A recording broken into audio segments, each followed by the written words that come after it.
Mentes Vencedoras, apresentado pelo psicólogo Miura, o podcast de entrevistas inspiradoras que retrata a trajetória dos campeões, o quanto a inteligência emocional, os fatores psicológicos afetam nos resultados, mostrando que o desenvolvimento psicológico é treinado para se atingir a excelência profissional. Bom dia, Brasil, boa noite, Japão. Aqui é o psicólogo Miura pela TV Altiora, programa Mentes Vencedoras. Estamos chegando aí nas festividades de fim de ano.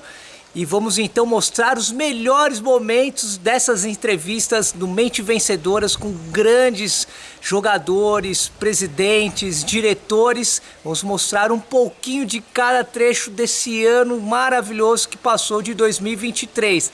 Acompanhem! Sejam bem-vindos aí para o primeiro podcast Mentes Vencedoras, onde temos aqui um convidado especial, Deola, do Palmeiras, Elton Deola, um grande goleiro aí, que a gente assistiu, participou, confrontou, 16 anos de clube, vai falar um pouco do Palmeiras, vai falar o que é ser um goleiro, mas seja bem-vindo, Deola. Valeu, Miurinha, valeu, Júnior. É um privilégio, né, de estar estreando o programa, né, é uma responsabilidade muito grande. Mas a gente já vem de longas datas, né, tendo vários projetos, várias palestras juntos, né, então eu acho que eu espero poder abrilhantar ou ajudar um pouco mais, né, a quem está assistindo a poder entender um pouquinho mais como que funciona, né, esses bastidores de futebol. As pessoas veem muito o que acontece no jogo, o que acontece e discute futebol, mas elas não sabem o que acontece por trás dos bastidores, né, o que você precisa fazer para estar bem concentrado ou bem focado na hora de um jogo, né, e a gente, né, vamos tentar falar um pouquinho mais sobre isso hoje. Deola, como primeiro podcast, muitos amigos nossos vão ficar aí com ciúmes já, mandar porque o Deola é o primeiro, se eu sou amigo antes dele e tal, mas é por ser o número 1 também, né? O número 1 é um goleiro, eu acho que uma equipe inicia por um grande goleiro, né? É ele que transmite segurança e é daí pra frente que a gente sabe até onde a gente vai chegar. E eu gostaria muito, Deola, que você pudesse contar assim, como aconteceu ser goleiro, né? Porque as histórias são muito variadas de todos os goleiros que a gente conversa. Além de tudo, quando você falou, muitos projetos juntos, né? Deola é um cara que, além de a gente ter trabalhado junto, é um cara que sempre vem participar de projetos sociais, onde a gente sempre desenvolveu, né? O Miura tem o Miura Esporte de projetos sociais que atende muitas crianças, onde o Júnior vem disso também, ele está numa parceria de ajudar crianças, jovens, para ter uma transformação social mesmo, né? Para que ele possa ter uma educação complementar além da escola ou além familiar. E que muitas vezes surge um Elton Deola, surge um Deola do Palmeiras, né? E como surgiu a tua história como camisa 1? Vai me dizer que você era o camisa 9, porque o Deola, para quem não sabe, quando perguntaram ele é goleiro, eu falei, não, ele é centroavante, ele faz muito gol no rachão, ele é o cara mais forte dos rachões aí do Palmeiras. Não, isso é fake news. Não, na verdade, assim, eu com 8 anos de idade, se é que a gente pode falar... Não, hoje em dia, 8 anos já tem muita criança, né? Mas naquela época, 8 anos a gente brincava muito, né? Ia nos parques e tudo mais. E eu sempre gostei de futebol, sempre gostei. E eu era fixo no futsal. Mas 8 anos de idade é muito cedo, né? Pra quem não sabe, fixo do futsal era o zagueiro. Então, você vê que ele começou na linha, olha isso. Mas aí... e eu era fominha, gostava de jogar futebol, não importa onde tinha futebol, eu estava dentro. E minha cidade é muito pequenininha, né? Então é muito futsal na minha cidade. E aí ia começar os treinos da escolinha, começar na minha cidade, e aí teve um festival no domingo, né? E eu fui para esse festival como fixo. Né, joguei o primeiro jogo, né, meu time perdeu e eu era muito fominha. No jogo seguinte, faltava um goleiro. Falei, eu vou no gol, né, eu quero jogar. Eu tomei gol de tudo quanto é jeito. O cara cobrava escanteio e fazia gol. Impressionante. E aí, é destino. o treino ia começar na terça-feira, se eu não me engano, eu apareci com calça, com luva, com todos os aparatos de goleiro. E depois disso, nunca mais eu fui para a linha. Escola Palmeiras, né, até a primeira escola, supostamente, né, com Valdir de Moraes, realmente desenvolvendo treinamento específico para goleiros, né, e você vê um perfil dos goleiros do Palmeiras, dessa época que você vivenciou ali, tinha um perfil, alguma característica que o goleiro tinha que ter para ser um goleiro Palmeiras, porque a gente vê que cada escola tem um jeito de trabalhar, né? E como era esse jeito de trabalhar do Palmeiras da sua época? Obviamente, a gente estava conversando aqui fora, né? Cada goleiro, cada jogador, cada pessoa tem uma característica diferente, né? Mas sim, para você entrar na escola do Palmeiras ou em qualquer outro clube, você tem que ter algumas características, né? E felizmente a característica do Palmeiras era agilidade. Né, você tinha que ser muito ágil, né? Você olha os jogos do Marcão, todos são defesas de explosão rápida, né? De movimento rápido. A bola tá dentro da pequena área, ele faz um movimento rápido e pratica a defesa, né? E as minhas defesas também foram mais ou menos essas, né? Lances com jogada dentro da área e uma bola que era gol certo, você acabava praticando a defesa, né? Então, eu acho que a característica de agilidade é a que era primordial no Palmeiras. Eu gostava de jogar na linha, né, como eu te falei, então nas brincadeiras eu era fixo, né, Fixo. que é o zagueirão, né, e migrei para a ala, né, uma ala defensiva, certo. E no basquete eu era ala pivô. E aí foi o que me deu toda essa valência de impulsão, de agilidade, de coordenação, né? E como o basquete você usa 99% as mãos, é óbvio que você tem que se deslocar, tem que pensar. O atleta de quadra, ele é muito diferente do atleta de campo, né? Mentalmente, principalmente. Tático, então, fantástico, né? Ele é um atleta muito mais preparado, digamos assim. Tem que pensar, né? O espaço, né? Não, tomada de decisão, tudo isso, né? Que nós vamos falar.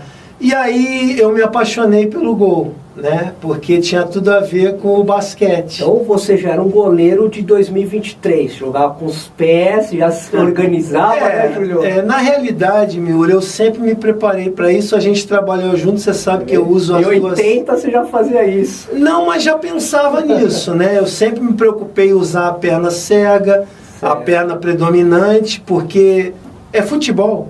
Você sendo goleiro, você usa as pernas o corpo, também. Né? Tem que bater um tiro de meta. Atrasavam a bola para você. É óbvio que na época que eu jogava, você podia pegar com a mão. Mas quando você pegava com a mão, você retardava o jogo. Então, se a bola está no chão, você não está em jogo. Né? Então, tem me assustado. Eu já esperava que essa evolução tivesse mais avançada, digamos assim. Né? Sim. E olha que interessante, Júnior. O Júlio jogou numa época que podia recuar para o goleiro e ele defender com as mãos. Fazia muita cera na época, Júlio? Dava nojo, né? Eu mesmo me incomodava muito, porque um goleiro ele tinha o poder de ficar minutos. Né? Você atrasava, devolvia, atrasava de novo. Então era um jogo chato. Então acho que as duas únicas evoluções que o futebol teve da época que eu jogava pra cá, evoluiu muito o futebol. Nós estamos falando de duas. Certo. As próprias regras não mudaram. Não mudaram muito, mas essa de você não poder interceptar a bola com a mão numa bola recuada melhorou muito, porque era muito chato. Né? Você saía jogando, devolvia, saía jogando, devolvia, então era um jogo sem dinâmica nenhuma, né?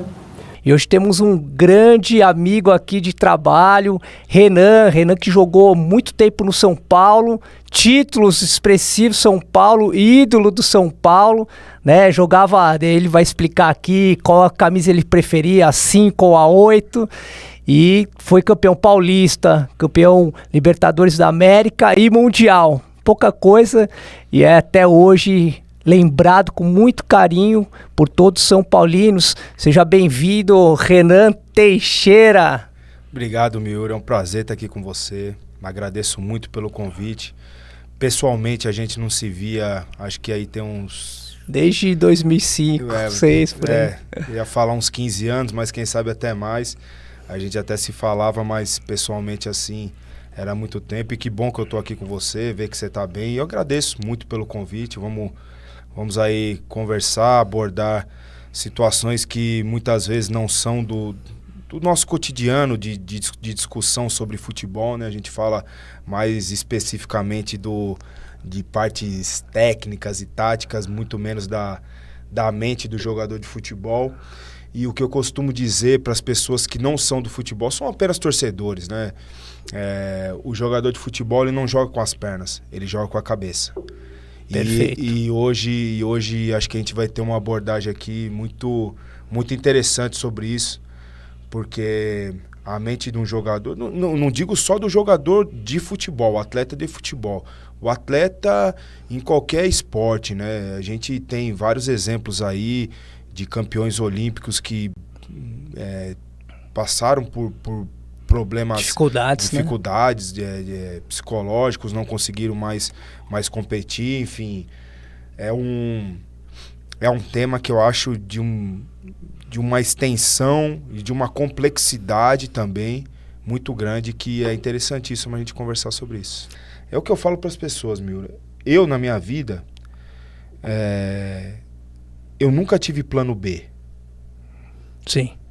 Eu canalizei... Gosto dessa ideia que você fala. Eu foquei todas as minhas energias para ser atleta profissional de futebol. Você tem realmente uma liderança boa, pessoal, e como é que é a sua liderança coletiva que você passou nos clubes? Bom, primeiro que eu aprendi muito, né, e sou muito grato, porque eu aprendi muito com vocês, com você. Com a equipe, né? Com a equipe, com o Cilinho, que era nosso coordenador técnico e também nosso treinador, né? Isso, aspirante, quando você foi pra lá, né? Então, eu aprendi muito. Porque, assim, eu era meio... Não sei se a palavra certa era rebelde, porque eu era cumpridor das atividades, sim, né? Eu era um profissional. Disciplinadíssimo. Muito disciplinado. Então, eu não me considerava um rebelde, eu me considerava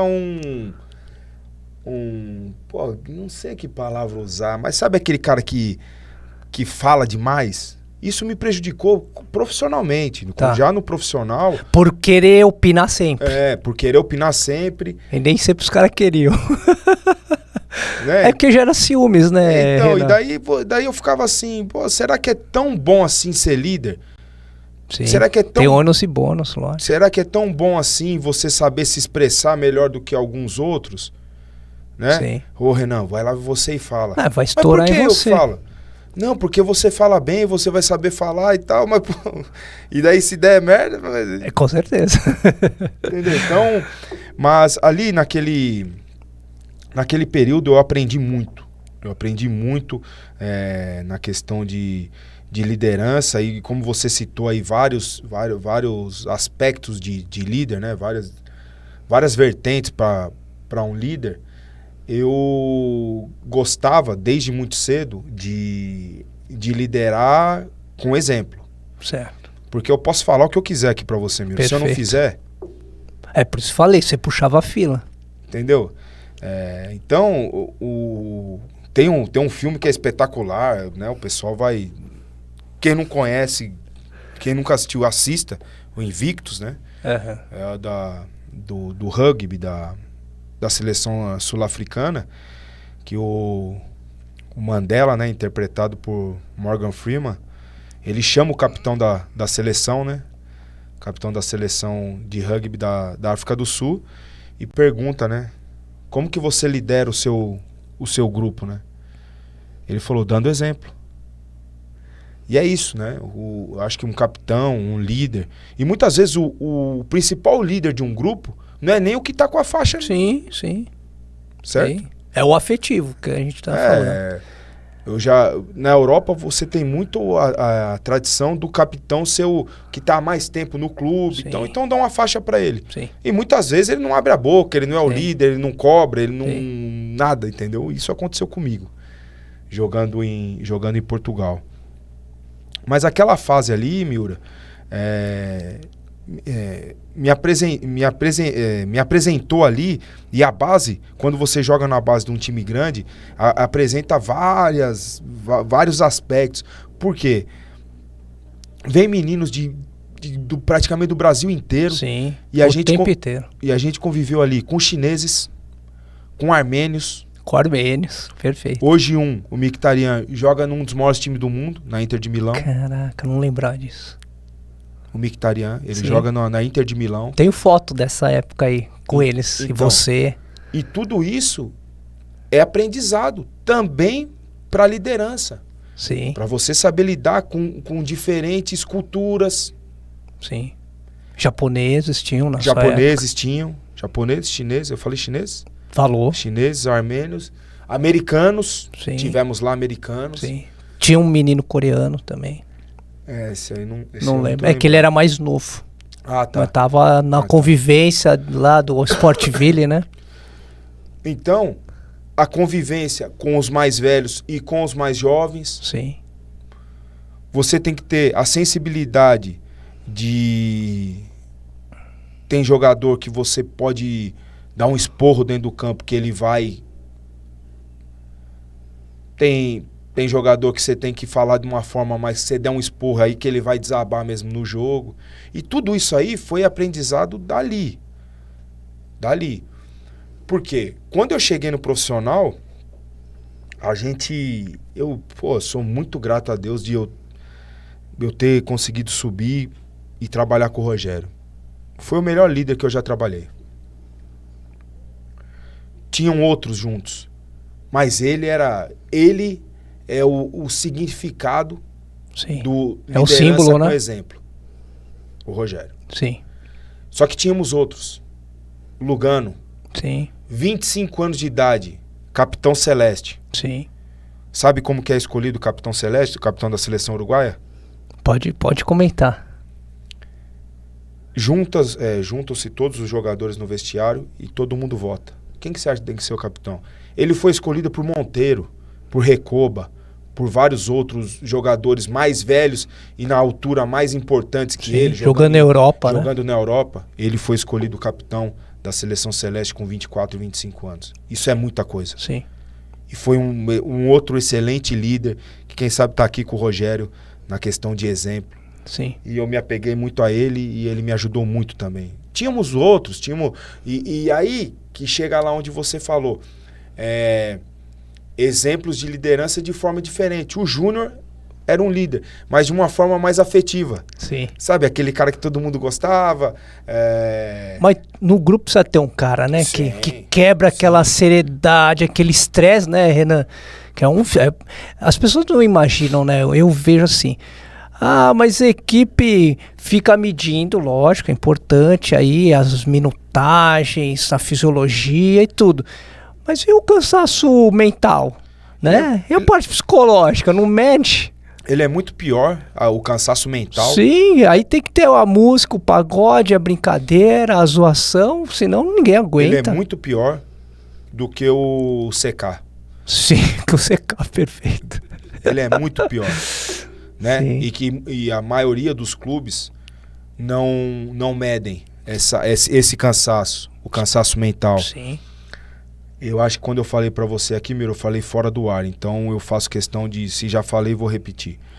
O jogador de futebol, ele não joga com as pernas. O atleta profissional, Sim. de qualquer modalidade, eu vou citar o futebol, ele não joga com as pernas, ele joga com a cabeça.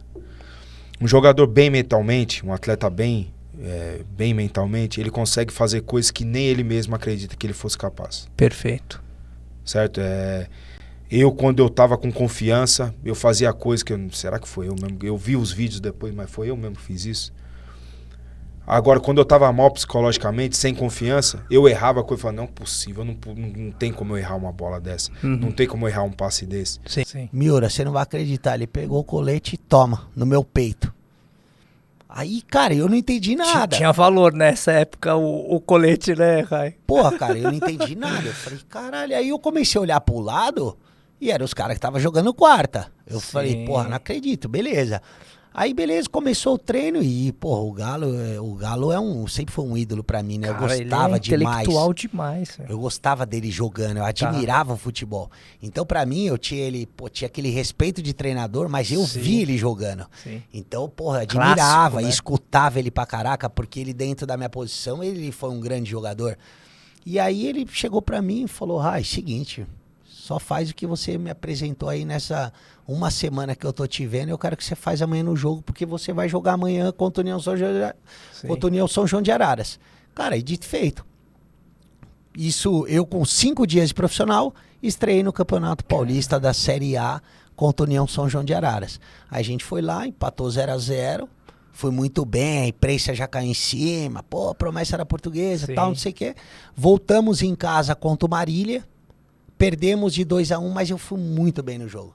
Da questão aí que nós falamos de futsal, ir buscar a bola no pé do zagueiro, tal, e até porque nós estávamos na zona do rebaixamento. Tá. Então a galera me viu de outros olhos. Porra, a batata tá assando e o cara não se esconde. Sim. E ali, depois desse segundo jogo, contra o Marília, eu já me firmei ali como titular da equipe e não saí mais, cara. Então, o que eu gosto dessa história, né, cara, de passar pra galera? Eu tava um mês de férias. Sim. Uma semana de treino no Juniores. E, cara, precisou de um treino pro treinador me ver. Ele me viu na segunda. E, cara, eu fiz 4 treinos do profissional. Terça, quarta, quinta e sexta e estreiei sábado. Então, assim, cara, a oportunidade, ela aparece. E o que você precisa fazer? Tá preparado. E esse é o começo da minha carreira. Eu tive várias histórias dentro da Portuguesa, várias passagens. Todo mundo vê, puto, o raio da luz, o raio da Portuguesa. Todo lugar que eu chegava era o raio da Portuguesa. Eu criei esse jargão, ele andou comigo no futebol. É um símbolo. Só que minha história não é tão linda, não é um mar de flores. Sim. Cara, eu tinha que provar todo jogo que eu tava ali. Eu costumo dizer que todo jogo começava, eu tinha que fazer o melhor primeiro tempo da minha vida. Porque se eu fizesse o primeiro tempo mais ou menos, eu era sacado no intervalo. Sim. Então, cara, eu fui me provando. Boa visão já. Claro que isso me trouxe uma cobrança exacerbada, né? Hoje eu lido com isso, hoje é uma coisa que eu luto, porque, cara, eu vou falar pra você, Miura, qualquer coisa que você pedir pra eu fazer, eu quero ser o melhor. Sim. Eu não consigo eu não consigo aceitar. Eu posso não ser o melhor, mas eu vou tentar ao máximo ser o melhor. E essa cobrança vem dessa parte aí do que eu adquiri do futebol. E teve diversas situações na Portuguesa, do que eu ficava treinando atrás do gol, tava no quarto time, não era relacionado. E, cara, daqui a pouco machucava um e expulso um, não sei o que acontecia. Cara, dava um perereco. Quem tem pra ir? Tem o Rai. Beleza, vamos botar o Rai. E aí botava o Rai não saia mais. Sim. Então, cara, é questão de eu sempre ser focado, eu ficava treinando. Cara, tava atrás do gol, tinha que dar 10 piques. Eu dava 15 e dava meus 15 melhores. Quando eu entrava dentro da arena, eu tava preparado. Cabeça boa, o corpo respondendo, a qualidade técnica eu não deixava ficar pra trás, porque eu treinava muito, cara, e foi sempre, minha história sempre foi muito de superação devido a isso. Futebol é superação o tempo inteiro, né, Rai? As suas características comportamentais, mentais, que vai muito ao encontro daquilo que a gente pretende enquanto jogo. Então, para um jogo que tem que ter coragem, que tem que ter agressividade, geralmente do sub-17 para o sub-20 tu vai começar a ver isso. O sub-15 para baixo, ele ainda espera muito que as pessoas resolvam os problemas deles. Assim é em casa. Ele tem uma mãe, ele tem um pai, na escola é da 8ª série para baixo, não é o ensino médio ainda, que é onde tem que começar a resolver mais seus problemas. Então isso já é natural de cada uma das idades. Eu percebo também que muito antes da pandemia, Miura, a gente vem de gerações diferentes, porque o mundo já mudou antes da pandemia. Então assim, a gente que cresceu nos anos 90, a gente percebia que nós tínhamos muito mais uma liberdade e parece que a gente não tinha tantos perigos, ou não tinha, né, tantos riscos. E os pais, os meus pais, por exemplo, eles não tinham uma quantidade de preocupação comigo que eu vejo hoje, os pais de hoje terem com os seus filhos, né? E Tá ok. E isso é uma coisa que eu percebo que hoje os atletas dessa geração, principalmente do 15, do 17, eles são inseguros, eles não confiam neles mesmos, eles são por muitas vezes infantis, imaturos, o ego é muito forte. Será que eu vou jogar? Será que o professor gostou do meu jogo? Será que eu hoje vou fazer o gol? Será que eu vou bater o pênalti? E isso é uma coisa péssima para o futebol, que é um esporte coletivo. O ego ele não pode estar presente dessa maneira dentro do esporte coletivo, e eu venho percebendo isso muito agressivo. E também eu percebo que as famílias estão cada vez menores. Então isso permite com que o ego seja maior. O meu pai tem 11 irmãos, eu já tenho só 3. A minha irmã só tem um filho. Eu ainda não sou o pai. As famílias vêm diminuindo, então tu dá mais atenção para aquele filhote ali. Então tu bota mais sobre ele todo o teu carinho, o teu amor, a tua atenção, e ele muitas vezes fica esperando disso também fora do contexto familiar. E dentro do clube, onde ele volta para um ambiente de 40 igual a ele quer ter aquela atenção, só que o outro quer ter também, o outro quer também, e não vai ter. Ali é uma grande família de 40, né? E eu percebo que é aí que entra a nossa capacidade de ter que diminuir o ego, aumentar o amadurecimento. Eu falo para os caras, vamos viver o mundo real. O mundo real não é o mundo que vocês talvez tenham na casa de vocês. É passar por dificuldades. E aí uma das coisas que parece jargão, mas não é que é a mais pura verdade. Não existe evolução sem sacrifício, sem renúncias, sem sofrimento. A dor ela ensina. Eu dou um exemplo para eles e falo, cara, tu vai crescer o teu músculo quando tu machucar ele, velhinho. Então isso é pra tudo. Tem muitos atletas que todo final de semana eles querem estar em casa, quer ver a família, às vezes não é tão perto. E eu falo pra eles, enquanto tu for negociado pra fora do país, como é que tu vai fazer? Vai pedir pra vir embora? Isso acontece aqui, tu imagina quando os caras foram negociados, e cada vez negociados mais rápidos e cada vez negociados com cenários mais distantes, com o crescimento do Oriente Médio, com o crescimento dos Estados Unidos, do Japão. Então como que a gente constrói isso? Então dentro disso eu tenho feito um dos meus pilares, aqueles 3 pilares que eu digo, pedagógicos, metodológicos, é sim o poder do hábito, realmente vindo muito da literatura, do poder do hábito do livro, como a gente constrói bons hábitos que vão ser base para a nossa construção enquanto sujeito, porque o sujeito vem antes do atleta. Então assim, o sujeito ele tem que ser alguém firme, forte, que tudo bem que ele vai ter as suas fraquezas, as suas fragilidades, como muito bem o Benny Brown falou, o poder da vulnerabilidade. A gente é vulnerável, mas e como a gente lida com essa vulnerabilidade quando estamos em momentos de dificuldade, de crise, porque é na crise que a gente vai crescer. É na crise que tem a oportunidade. A oportunidade ela é na crise. Né? Então assim que eu tento desenvolver os atletas, não é fácil. No Sub-17 ele é um limite. É difícil, porque eles ainda ali, tem muitos ainda que vieram do 15, então precisam passar por um processo mais longo.